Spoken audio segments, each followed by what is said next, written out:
رمضان رمضان یوں قائم ہے رمضان، رمضان رمضان یوں قائم ہے رمضان، صدقہ آل محمد سے اعوذ باللہ من الشیطان الرجیم، بسم اللہ الرحمن الرحیم۔ السلام علیکم ناظرین، بطول زہرا قائم ٹی وی کینیڈا سے پروگرام پیام قرآن لے کر حاضر ہیں۔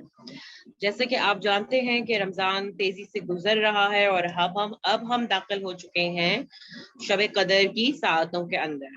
تو مختصراً تعارف کراتی چلوں، بہترین استاد معلمہ محترمہ سیما زیدی صاحبہ، السلام علیکم۔ وعلیکم السلام ورحمۃ اللہ وبرکاتہ۔ آج آپ ہمیں کیا بتا رہی ہیں شب قدر کے حوالے سے؟ اعوذ باللہ من الشیطان الرجیم، بسم اللہ الرحمن الرحیم، الحمد للہ رب العالمین، والصلاة والسلام علی محمد وآلہ الطیبین الطاہرین۔ سامعین گرامی، آج میں نے جس سورہ کا آغاز انتخاب کیا ہے وہ سورۃ القدر، اور بہت ہی جلیل القدر سورہ ہے۔ یہ سورہ مکہ میں نازل ہوئی اور ٹوٹل اس کی جو آیات ہیں وہ ٹوٹل 5 آیات ہیں اس کی، اور یہ سورہ بہت بافضیلت سورہ ہے، اور مختلف روایات اس سورہ کی فضیلت کے بارے میں ائمہ طاہرین سے جو ہے وہ روایت ہوئی ہیں۔ ایک حدیث وسائل الشیعہ، ہماری اہل تشیع کی ایک کتاب ہے احادیث کی، اس میں اس سورہ کے متعلق ہے کہ جو کوئی بھی نماز میں سورۃ الحمد کے بعد اس سورہ کی تلاوت کرتا ہے، تو جب بھی کوئی واجب نماز میں یہ پڑھتا ہے تو پروردگار عالم اس سے مخاطب ہو کر یہ کہتا ہے کہ میں نے تیرے گزشتہ گناہوں کو معاف کر دیا ہے، بس اب تم اپنی نئی زندگی کا آغاز کرو۔ اسی طرح سے تفسیر نور الثقلین میں امام علی رضا علیہ السلام سے یہ روایت ہے، اللہم صلی علی اللہم صلی علی محمد وعلی محمد، جو کوئی بھی قبور مومنین کی زیارت کو جاتا ہے اور ان کی قبور پر 7 مرتبہ اس سورے کی تلاوت کرتا ہے، پروردگار عالم ان مردوں کو اور پڑھنے والے کو معاف کر دیتا ہے۔ یہ اس کی فضیلت کے لیے روایات ہیں۔ اس کے علاوہ ایک روایت پیغمبر اکرم سے منقول ہے کہ آپ نے فرمایا کہ جو شخص بھی اس کی تلاوت کرے گا تو وہ اس شخص کی طرح ہوگا جس نے ماہ رمضان کے روزے رکھے اور شب قدر کو احیا کیا، یعنی اس کو زندہ کیا، اس کو پا لیا۔ اسی طرح ایک اور حدیث ہے امام محمد باقر علیہ السلام سے، اور آپ یہ فرماتے ہیں کہ جو شخص بھی اس سورے کو بلند آواز سے پڑھے وہ اس شخص کی مانند ہے کہ جس نے راہ خدا میں تلوار کھینچی اور جہاد کیا، اور جو شخص اسے آہستہ یا مخفی طور پر پڑھتا ہے وہ اس شخص کی مانند ہے کہ جو راہ خدا میں اپنے ہی خون میں غلطاں ہوا۔ اب یہ اتنی بڑی بڑی فضیلتیں ہیں، واقعی اتنا زیادہ ثواب ہے، تو اس میں کوئی شک نہیں ہونا چاہیے کہ یہ سب فضیلت اس شخص کے لیے نہیں ہوگی جو صرف اسے پڑھے اور اس کی حقیقت کو نہ سمجھ پائے، بلکہ یہ اس شخص کے لیے ہوگا کہ جو اسے پڑھنے کے ساتھ ساتھ سمجھتا بھی ہے اور اس کے مضمون پر عمل بھی کرتا ہے، یعنی قرآن عظیم سمجھتا ہو اور اس کی آیات کو اپنی زندگی میں عملی طور پر عملی شکل دیتا ہو۔ تو ہم قطعاً بھی اس طرح سے اس کو نہ لیں کہ محض ہم ان کی تکرار کرنے سے، ان کی تلاوت کرنے سے وہ تمام مطالب کو حاصل کر لیں گے، بلکہ ہمیں ان کے مطالب کو دھیان میں رکھتے ہوئے ان کو اپنی زندگی میں عملی طور پر نافذ کرنے کی ضرورت ہے۔ تو اس کے بعد جب ہم باقاعدہ طور پر اس سورے کا آغاز کرتے ہیں تو پروردگار عالم نے بسم اللہ الرحمن الرحیم کے بعد کیا کہا؟ انا انزلناہ فی لیلۃ القدر، ہم نے اس کو نازل کیا لیلۃ قدر میں، یعنی شب قدر میں۔ اس رات میں جو قدر والی رات ہے. اور اس بات کا تذکرہ میں کر چکی ہوں کہ جب بھی پروردگار عالم جمع کا صیغہ اپنی جانب سے استعمال کرتا ہے تو وہ ہمیشہ ایسی ہی مقامات پر کرتا ہے کہ جب اس نے کسی بہت ہی باعظمت چیز کی طرف، کسی بہت باعظمت نعمت کی طرف اشارہ کیا جا رہا ہو، اور وہ اس فخر کے ساتھ، اس مباحات کے ساتھ بیان کرتا ہے کہ یہ ہم ہیں جس نے اس کو نازل کیا. بالکل ایسی جیسے ہم نے سورۃ الکوثر میں انا اعطینا کی تفسیر بیان کرتے ہوئے بیان کیا. اب یہاں پر آپ دیکھیں کہ جو اس کا متن ہے، یعنی ہم نے اس کو، یہ جو ضمیر ہے یہ قرآن کی طرف اس کا اشارہ ہے، یعنی ہم نے اس کو نازل کیا، اس کا مطلب ہم نے قرآن کریم کو نازل کیا اور شب قدر میں نازل کیا. اور اس کے بعد اگلی ہی جو آیت ہے، اگلا جملہ کیا کہتا ہے؟ وَمَا أَدْرَاكَ مَا لَيْلَةُ الْقَدْرِ، اور تمہیں کیا معلوم، تم جان ہی نہیں سکتے، تم نہیں جان سکتے کہ لیلۃ القدر کیا ہے، وہ قدر والی رات کیا ہے. اس کے بعد کہتا ہے لیلۃ القدر خیر من الف شہر، یعنی یہ قدر والی رات وہ رات ہے کہ جس کا مقابلہ وہ 1000 مہینے بھی نہیں کر سکتے، یعنی وہ ان 1000 مہینوں سے بھی بڑھ کر خیر رکھتی ہے اپنے اندر. الف کہتے ہیں 1000 کو، شہر کہتے ہیں مہینے کو عربی میں، 1000 سے بہتر. یعنی مثال کے طور پر کوئی 1000 مہینوں تک عبادت کرے تو جو کچھ وہ 1000 مہینوں میں کشت کرے گا، اگر وہ اس رات کو پالے تو ان 1000 مہینوں سے بہتر ہے یہ رات. اگر اس رات کو، اس قدر والی رات کو پالے اور اس رات میں پروردگار عالم کی عبادت کرے. تو ہم آہستہ آہستہ اس چیز کو بیان کریں گے. اچھا، اب یہاں پر لفظ انزال یعنی نزول کا ورڈ استعمال کیا پروردگار عالم نے، ہم نے اس کو نازل کیا.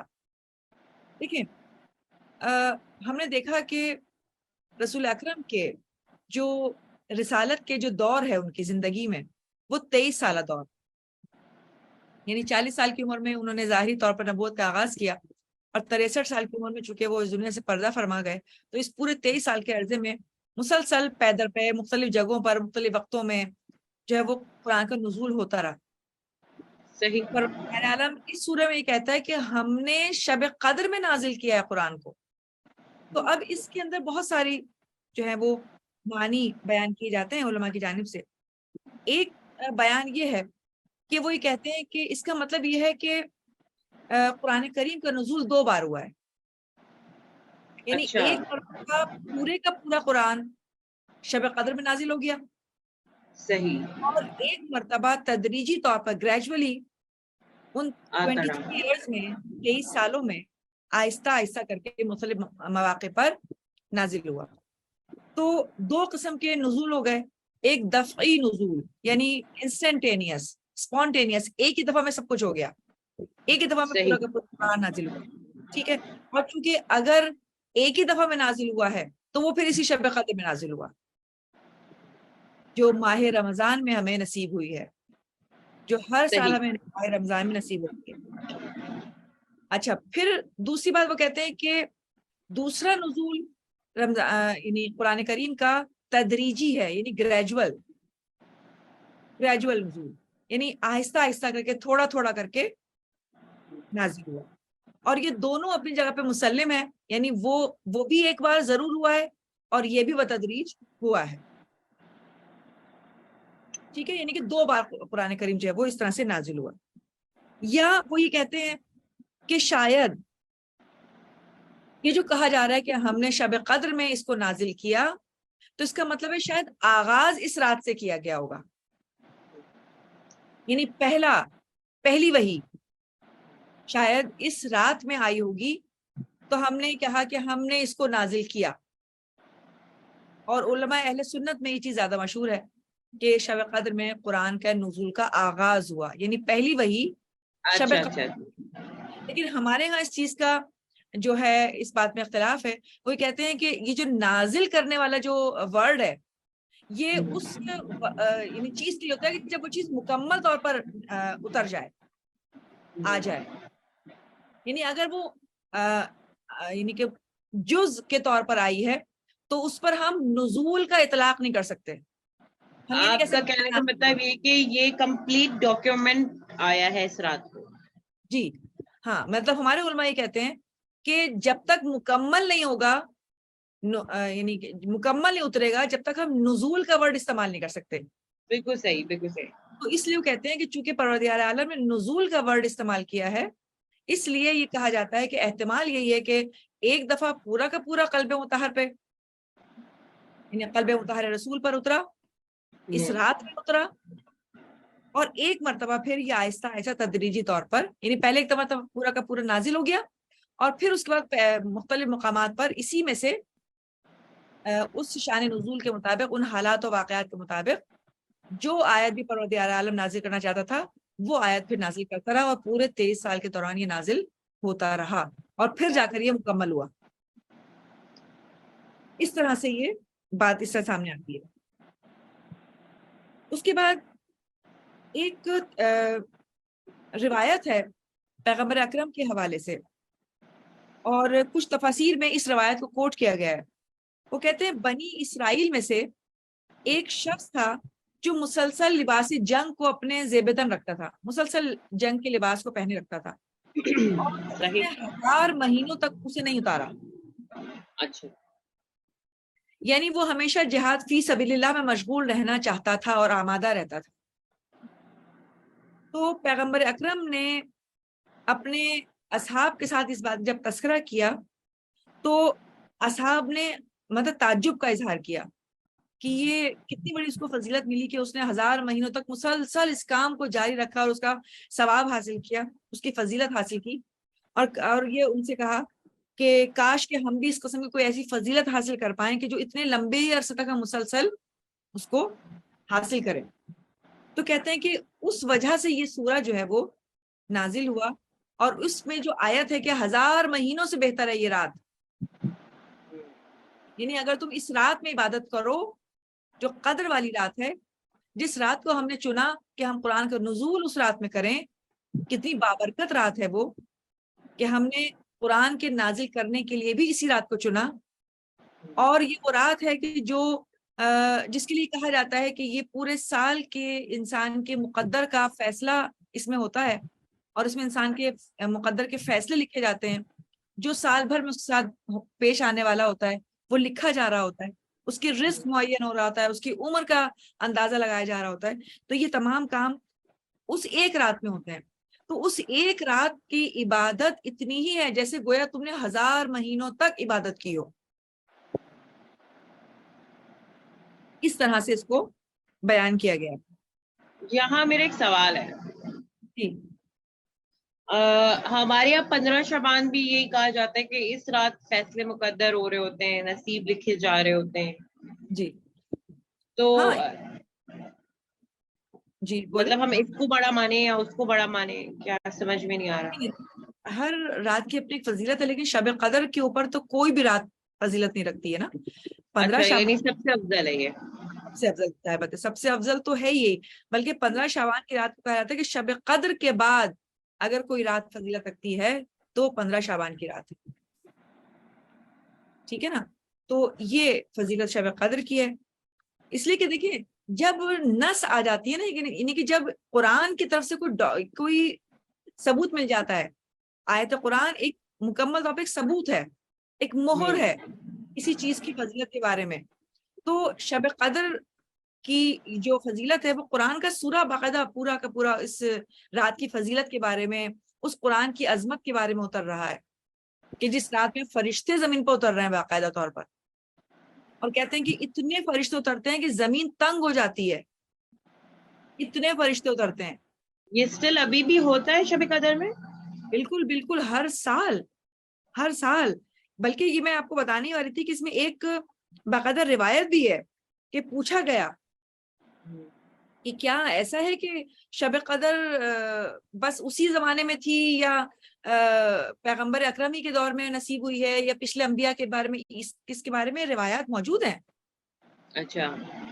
میں آپ کو اس میں انشاءاللہ اس میں آپ آگے ہم تذکرہ کریں گے کہ شب قدر کا کیا معاملہ ہے. اور یہ تو بات ہو رہی تھی کہ نزول کی، کہ نزول اس رات میں ہو رہا ہے، اصل چیز یہ ہے.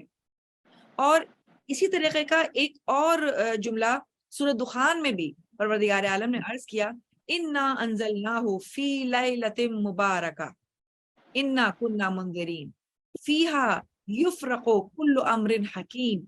یعنی ہم نے اس کتاب مبین کو ایک پر برکت رات میں نازل کیا، اور ہم ہمیشہ ہی اندازہ کرتے رہتے ہیں اس رات میں ہر امر یعنی ہر حکم خداوند عالم کی حکمت کے مطابق تنظیم اور تعین ہوتا ہے. یعنی صرف یہی سورہ نہیں بلکہ دوسری سورہ میں بھی اس رات کی فضیلت اور اس کتاب کے نازل ہونے کی نوید سنائی جا رہی ہے، اس کتاب کے نازل ہونے کا پیغام بتایا جا رہا ہے. تو یہ بہت بڑی بات ہے. اچھا، پھر دوسری بات یہ ہے کہ چونکہ یہ رات اہم ہے اور اس رات میں نازل ہونے والا پیغام بھی اہم ہے، یعنی دونوں جانب سے دو چند ہے بات. یعنی وہ پیغام جتنا اہم تھا اس پیغام کو نازل کرنے کے لیے بھی اتنی ہی اہم رات کو منتخب کیا گیا. یعنی سال بھر میں جس رات کو پروردگار عالم یہ کہتا ہے کہ یہ وہ رات ہے جو انتہائی قدر و قیمت والی رات، انتہائی بیش قیمت رات، ایسی رات کہ جو معین ہے، جس کا مقدار ہم نے معین کر رکھی ہے. اور یہ وہ رات ہے کہ تم اس ایک رات میں عبادت کرو گے ایسا لگے گا جیسے تم نے 1000 مہینوں تک عبادت کرتے رہے ہوں. ٹھیک ہے نا؟ تو اس بات میں بات جو ہے نا دو چند ہو جاتی ہے، یعنی کہ رات بھی اہم، وہ پیغام بھی اہم. صحیح. ایت اللہ محسن کراتی تو ایک بات اور آگے بڑھتے ہیں، کہتے ہیں کہ اس میں تو ایک مسلسل افضلیت ہے. یعنی وہ رات اہم، وہ پیغام اہم، وہ ہستی جس کے قلب کو چنا گیا اس پیغام کو اتارنے کے لیے وہ بھی اہم.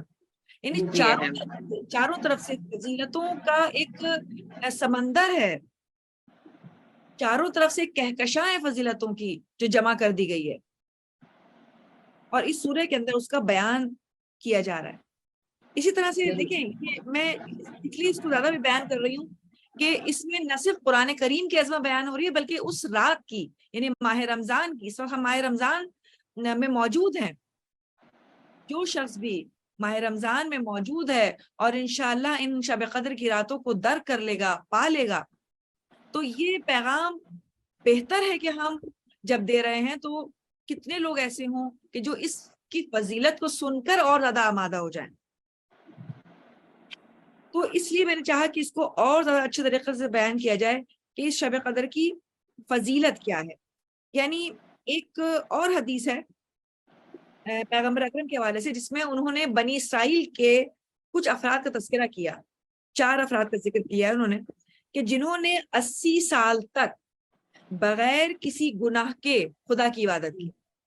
یعنی وہ تذکرہ کر رہے تھے کہ بنی اسرائیل میں 4 افراد ایسے گزرے جنہوں نے یہ باقاعدہ عہد کیا تھا اور 80 سال تک ان کو زندگی نعمتیں ملی ہوگی، اور اس زندگی میں یا اس سے زیادہ، اور اس زندگی میں انہوں نے بغیر کسی گناہ کیے، بغیر کسی گناہ کے خدا کی عبادت انجام دی مسلسل 80 سال تک.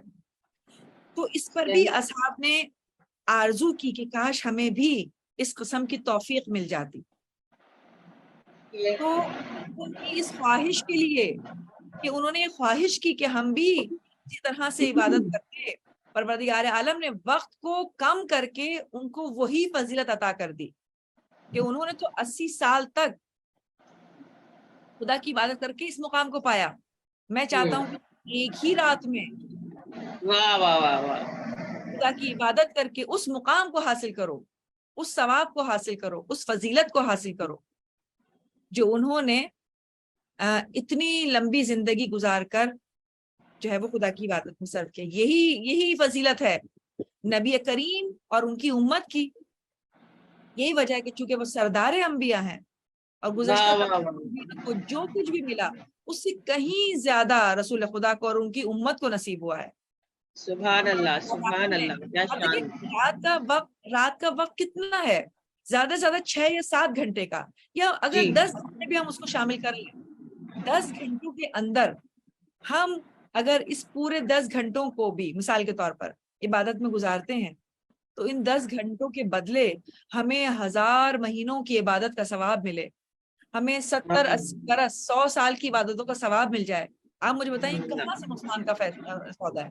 تو سراسر فائدے کا سودا ہے کہ ہم واہ ان بے راتوں شک. کو پائیں اور ان راتوں میں خدا کی عبادت کو انجام دیں، کہ جس رات میں فرشتے اتر رہے ہیں خدا کی عبادت کے لیے، فرشتوں کو اتارا جا رہا ہے اس کے اندر. تو یہ ایک معین رات ہے. اور اب اگر ہم آگے چلتے ہیں کہ شب قدر میں وہ کون سے امور ہیں جو مقدر کیے جاتے ہیں، تو اس میں بھی بہت ساری ضابطے احادیث موجود ہیں، روایتیں موجود ہیں. یعنی کہا ہی جاتا ہے کہ انسان کے آئندہ کے 1 سال کے اندر اندر جو کچھ بھی اس کے مقدر میں تعین کیا جا رہا ہوتا ہے، اس کے رزق کے حوالے سے، اس کی عمر کے حوالے سے، اور وہ تمام امور جو زندگی میں آئندہ سال میں اس میں آنے والے ہیں، وہ اس مبارک رات میں اس کو تقسیم کیے جاتے ہیں. اب یہاں پر ایک سوال پیدا ہوتا ہے کہ یہ جو ہم کہتے ہیں کہ مقدر کچھ نہیں ہوتا، انسان اپنے مقدر خود لکھتا ہے، اور واقعی حقیقت ہے، اس لیے کہ اگر انسان کو پروردگار عالم نے اختیار دیا ہے تو پھر تو مقدر اسے خود لکھنا چاہیے. تو یہاں پہ تفسیر نمونہ میں صاحب تفسیر نے اس کو بڑے اچھے انداز میں بیان کیا. وہ کہتے ہیں کہ یہ جو ہم بات کر رہے ہیں کہ مقدر لکھا جا رہا ہے اس رات میں، یہ کہیں پر بھی انسان کے ارادے اور مسئلہ اختیار کے ساتھ یعنی کہ تصادم نہیں رکھتی، یعنی اس کے خلاف نہیں جا رہی ہے.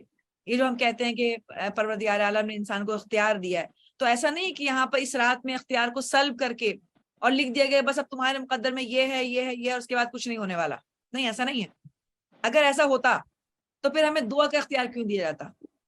صحیح اس رات بات. کہا جاتا کہ عبادت کرو، دعا مانگو. تمہاری آج رات کی دعا جو ہے تمہیں تمہارے مقدر کو کہیں سے کہیں لے جائے گی، واہ.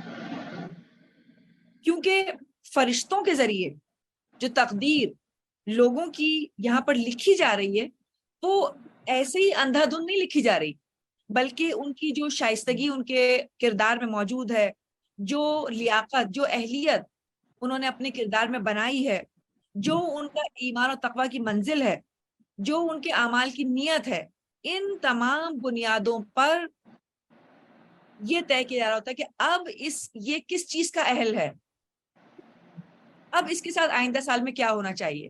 تو دیکھیے پھر یہاں پر وہی بات پلٹ جاتی ہے کہ میں نے مثال کے طور پر پچھلی رات کو جو کچھ پایا تھا اپنی لیاقت کی بنا پر، اگر میں نے اس کو جاری رکھا اور اس کو آگے بڑھایا، تو اب اس سال میں اگر شب قدر میں بیٹھ کر عبادت کروں تو یقیناً یہ چیز مد نظر رکھی جائے گی کہ میں نے پچھلے سال کیا کچھ کیا. اگر میں نے اپنے کردار میں کہ میں اضافہ کیا، اپنے تقوی میں اضافہ کیا، تو یقیناً اس رات میں مجھے اپنی اسی قابلیت کی بنا پر میرے ساتھ وہ سلوک کیا جائے گا اور میرے مقدر میں وہ لکھا جائے گا. یعنی میں ہر مرتبہ میں جب بھی شب قدر کو پاؤں تو یہ سوچوں میں نے پچھلے سال جو کچھ کیا کیا وہ اس قابل ہے کہ میں جب اس رات عبادت کروں تو اس کی کارگزاری پروردگار عالم کے نزدیک قابل قبول ہو، اور وہ مجھے اس کارکردگی کی بنا پر، اور پھر جب میں دعا کروں کہ پروردگار میں نے جتنی بھی کوشش کرنی تھی کی، ہاں اس کوشش میں مجھ سے کچھ غلطیاں بھی ہوئیں، لیکن پروردگار میری نیت اچھی تھی، میں اسی سمت میں جانا چاہتی تھی، لیکن لغزش کی بنا پر کہیں کہیں ڈگمگا گئی، لیکن میں تیری ہی طرف جانا چاہتی ہوں، میں تیرا ہی اختیار کرنا چاہتی ہوں. سوال ہے یہاں پر ایک سوال یہ ہے کہ اس کا جواب مجھے اس لیے ابھی چاہیے کہ مطلب یہ شب قدر لگ گئی ہے، اور یقیناً ہم اور آپ سب مل کے اور جو ناظرین دیکھ رہے ہیں وہ سب مل کے خدا کو راضی کرنے کی کوشش کریں گے، اپنے اعمال اس کے آگے رکھ کے معافی مانگیں گے، سب ہوگا. اگر کوئی انسان توبہ کر رہا ہے ایک انسان پلٹ گیا ہے اور وہ توبہ کی طرف آ گیا اور وہ چاہتا ہے کہ پروردگار عالم کی گڈ لسٹ میں آ جائے، میں ہر وہ کام کروں گی اب کہ میں اللہ تعالیٰ کو راضی کر سکوں، لیکن ابھی اس کی روح تو مطلب آ گئی ہے اس تربیت کے اندر، مگر اس کا جسم ساتھ نہیں دے رہا ہے. فار ایگزامپل اس کا دل چاہ رہا ہے کہ وہ نماز پڑھے مگر وہ نماز نہیں پڑھ پا رہا، جسٹ بیکاز آف اپنا جسم یا جو بھی کہہ لیں اپنی روزمرہ کے معاملات وغیرہ، وہ اول وقت نماز نہیں پڑھ پا رہا. تو اس کو اللہ تعالیٰ کس طرح سے جو ہے وہ کمپنسیٹ کرے گا؟ کیا وہ معاف کر دے گا؟ کیا ہمیں اپنی پریکٹس کرنی چاہیے، یا ہمیں ہماری پریکٹس میں کہیں کوتاہی رہ گئی ہے، ہمیں مزید اس کو امپروو کرنے کے لیے کرنا چاہیے؟ یہ بڑا امپورٹنٹ کوسچن ہے میرا. دیکھیں بات یہ ہے کہ یہ جو آپ نے کہا کہ میری روح نے ارادہ کر لیا، میں نے خدا سے توبہ کر لی، ٹھیک ہے نا، مجھے صرف یہ بتائیے کہ ہمارے جسم اور روح میں سب سے طاقتور چیز کیا ہے؟ ہمارا جسم یا ہماری روح؟ جسم. ہماری روح زیادہ طاقتور ہے، ہماری روح زیادہ طاقتور ہے، ہماری جسم زیادہ طاقتور نہیں ہے. اس لیے کہ دیکھیں ہماری روح حکم دیتی ہے تو جسم کام کرتا ہے. نہیں دیکھیے، تھوڑا سا میری بات کو سمجھنے کی کوشش کیے گا. مثال کے طور پہ میں اگزامپل دیتی ہوں آپ کو کہ میں نے اپنے آپ کو نماز کا پابند بنایا کہ چلو میں پہلے واجبات کو پورا کروں، اور میں نے فار ایگزامپل نماز پڑھنی شروع کی. اب فجر کے وقت میری آنکھ تو کھل رہی ہے مگر میرے جسم میں اتنی ہمت نہیں ہے کہ میں اٹھوں وضو کروں. یعنی آنکھ تو میری کھل گئی، روح نے تو مجھے میری بیدار کر دیا ہے، مگر یہاں میرا جسم میرا ساتھ نہیں دے رہا ہے. تو اس کے لیے کیا ہے؟ دیکھیں یہ والی باتیں تو بہت زیادہ اب اس میں وسیع مفہوم رکھیں گے. دیکھیں جسم کیوں اس قابل نہیں ہے؟ یا تو کوئی بیماری ہے، صحیح، بیماری کی وجہ سے انسان اہلیت نہیں رکھ پا رہا اور اس کے اندر طاقت نہیں ہے، تو اس کے لیے تو پروردگار عالم نے بہت سارے یعنی کہ مسائل کو بیان کر دیا کہ اگر آپ کے اندر طاقت نہیں ہے، یعنی اگر آپ کھڑے ہو کر نہیں پڑھ سکتے تو بیٹھ کر پڑھ لیں، بیٹھ کر نہیں پڑھ سکتے تو لیٹ کر پڑھ لیں. یعنی کبھی کہیں پر آپ کو یہ ملا ہے کہ یہ کہا کہ نماز نہیں پڑھیں؟ تو کہیں پر نہیں، بھی یہ کہیں نہیں. بالکل ڈوب بھی رہے تو سجدہ کر لیں. اس کا مطلب کیا ہے؟ اس کا مطلب ہے کہ ہمارے جسم کی طاقت اگر بہت ہی کم بھی ہو تب بھی ہم اپنے جسم کو یہ نہیں کہہ سکتے کہ آپ کو چھٹی مل گئی ہے. صحیح ہے نا؟ پہلی بات تو یہ ہو گئی کہ اس بات میں تو یہ بات تو بالکل طے ہو گئی کہ اس میں چھوٹ تو مل ہی نہیں سکتی. فار ایگزامپل ہم صرف نماز کے اوپر ہی آتے ہیں چونکہ آپ کا سوال بھی نماز کے حوالے سے ہو رہا ہے، تو یہ تو نہیں ہو سکتا نا کہ ہم یہ کہتے ہیں کہ ٹھیک ہے جسم میں چونکہ اہلیت نہیں لہٰذا ٹھیک ہے، میں نہیں رہتی، یعنی میں اہلیت نہیں رکھتی اس بات کی کہ میں یہ کہوں کہ ہاں یہ نہیں کر سکتا. نہیں، پروردگار عالم نے رکھی ہی نہیں گنجائش اس بات میں. یعنی اگر کھڑے ہو کر نہ صحیح، بیٹھ کر صحیح، بیٹھ کر نہ صحیح، لیٹ کر صحیح. یہ کون سا کیس ہے؟ جب میرا جسم بیمار ہے. ہاں اگر میرا جسم نفسانی خواہشات کی وجہ سے بیمار ہے تو پھر میں یہ نہ کہوں کہ میری روح تو کہہ رہی ہے. یعنی اس کا مطلب یہ کہ روح ابھی اتنی طاقتور نہیں ہو پائی کہ وہ جسم کو مجبور کر دے. جسم مجبور ہے روح کے حکم پر کام کرنے تو کے لیے. یہ کیسے ہوگا پاسبل؟ مطلب میں اس لیے چاہتی ہوں کہ یہ کلیئر ہو ہمیں کہ یہ بالکل. بات یہ ہے، مجھے اس موقع پہ چوتھے امام کا قول یاد آ رہا ہے. وہ کہتے ہیں کہ اپنے نفس کو اذیت دو، تیار کرو، مہار کرو عبادت سے.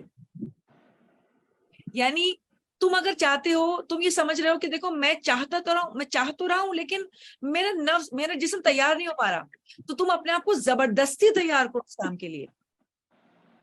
یعنی تم اہلیت رکھتے ہو کہ تم اگر زبردستی بھی جسم کو حکم دو تو جسم تمہارا کام کرے گا. بالکل اپنے ضمیر کی آواز پر، تم اپنی روح کی آواز پر اس کو زبردستی بھی تیار کرو، کرے گا. دیکھیں بہت سارے ایسے موقع ہوتے ہیں جب ہم صرف نماز کی بات میں نہیں کر رہی، کوئی ایسا کام ہوتا ہے جس کو ہم نہیں کرنا چاہ رہے ہوتے لیکن بہرحال ہم اٹھتے ہیں، کرتے ہیں. جیسے ایک ماں ہے، بالکل ماں اگر بیمار بھی ہوتی ہے نا اور اس کے بچے نے اس کو پکارا، اس کے بچے نے اس سے کوئی کہا کہ امی مجھے یہ کام کر دیں، آپ مجھے بتائیں کون سی ایسی ماں ہے جو لیٹی رہ جاتی ہے؟ نہیں ماں انتہائی بیمار بھی ہو تو وہ اٹھ جائے گی. پھر مجھے یہ بتائیں کہ جب بچے کی محبت میں جسم کو تیار کیا جا سکتا ہے، اس کی آواز پر اٹھ کے چلا جایا جا سکتا ہے اور کام کیا جا سکتا ہے، تو خدا کی محبت بچے کی محبت سے زیادہ کیوں نہیں ہے؟ خدا کی محبت پر اسی جسم کو جو تیار نہیں ہو رہا آپ کا ساتھ نہیں دے پا رہا, آپ کا نفس آپ کو روک رہا ہے, کیوں نہیں ہم تیار کر پا رہے, اس کا مطلب یہ کہ کمزوری اس وقت ابھی روح کی طاقت میں ہے. ہم نے درک کر لیا, ہم نے سمجھا کہ ہاں واقعی صحیح بات ہو گئی, ہم سے گناہ ہوا, ہم سے غلطی ہوئی, لیکن اسی طرح سے اس روح کو طاقتور بنانے کا طریقہ ہے کہ عبادت کے ذریعے اپنے جسم کو اذیت دیں, عبادت کے ذریعے اپنے نفس کو اذیت دیں, اتنی اذیت دیں کہ وہ عادی ہو جائے, وہ پھر اب آپ کے سامنے ریزسٹ نہ کرے, مزاحمت نہ کرے, اور آپ کے ساتھ ساتھ چلے. دیکھیں یہ بھی ایک طریقہ ہے. آپ دیکھیں جب تربیت کی جا رہی ہوتی ہے, یعنی مثال کے طور پر کچھ لوگ جیسے سرکس میں جانوروں کو تربیت دے کر ان سے کام لیے جاتے ہیں نا, کتنی بار ان سے وہ کام کروایا جاتا ہے. جانور کا کام تو نہیں ہے نا, فطری طور پر جانور کا کام وہ کام نہیں ہے جو ہم سرکس میں ہم دیکھ رہے ہیں, اور چونکہ خلاف فطرت وہ کام کر رہا ہے تو ہم بڑے خوش ہو رہے ہیں کہ ہاں بھائی دیکھیں اس نے یہ کر کے دکھا دیا, اس نے وہ کر کے دکھا دیا. عبادت فطرت میں موجود ہے انسان کی, یہ فطرت کے خلاف کام نہیں ہے. یعنی پروردگار عالم کی طرف رجوع کرنا, اس کی تلاش کرنا, اس کی رضامندی حاصل کرنا, اس کی ناراضگی سے ڈرنا فطرت میں شامل کیا ہے پروردگار عالم نے. تو اگر ہم اس کام کی طرف رجوع نہیں کر رہے تو اس کا مطلب ہم اپنی فطرت کے خلاف کام کر رہے ہیں. اور اگر ہم اس اسٹیج پر ہیں تو فی الحال ہمیں زبردستی کرنے کی ضرورت ہے تاکہ ہمارا جسم مہار ہو جائے, ہمارا جسم پھر ہمارا ساتھ دے. اور ایک وقت آتا ہے جب انسان بار بار اس کام کو کرتا ہے تو پھر انسان کو وہ مشکل نہیں لگتی, آسان ہو جاتی ہے اس کے لیے وہ مشکل. تو بات یہ کہ اس وقت ہمیں اپنے ہی لیے غور و فکر کرنے کی ضرورت ہے کہ ہم اپنی روح کو دوبارہ ایک نئے سرے سے طاقت دیں, اور پھر اسی روح کے ذریعے اس جسم کو ہم عادی بنائیں ان تمام کاموں کا جو وہ تیار نہیں ہو رہا. جی اس پہ انشاءاللہ پھر مزید بھی بات کریں گے. اس وقت ہمارا جو پروگرام کا ٹائم ہے وہ اب ہو رہا ہے, یعنی ختم ہو رہا ہے, تو ہم اس وقت اس پروگرام کو یہیں روکتے اور انشاءاللہ اس کو اگلی قسط پہ لے کے جائیں گے, اور آگے ہم اپنی مہمان محترمہ سیما زیدی صاحبہ میری استاد, ان سے ہم معلوم کریں گے اگلی نشست میں کہ وہ ہمیں سورہ انا انزلنا پلس شب قدر کی فضیلتیں پلس شب قدر میں ہمیں کیا مانگنا چاہیے, کس طرح مانگنا چاہیے, یہ سب ہمیں بتائیں گی. جب تک کے لیے اجازت دیجیے, ہم پھر انشاءاللہ حاضر ہوں گے. اللہ حافظ. رمضان رمضان یوں قائم ہے رمضان, رمضان رمضان یوں قائم ہے رمضان, صدقہ آل محمد سے باقی ہے اس کی شان. رمضان رمضان یوں قائم ہے رمضان, رمضان رمضان یوں قائم ہے رمضان, اس کے توسل سے ہر گھر میں خوب سمایا ہے, سحری ہو یا افطاری میں دسترخوان سجا ہے, ہوتی ہے رونق گھر میں جب آتے ہیں مہمان. رمضان رمضان یوں قائم ہے رمضان.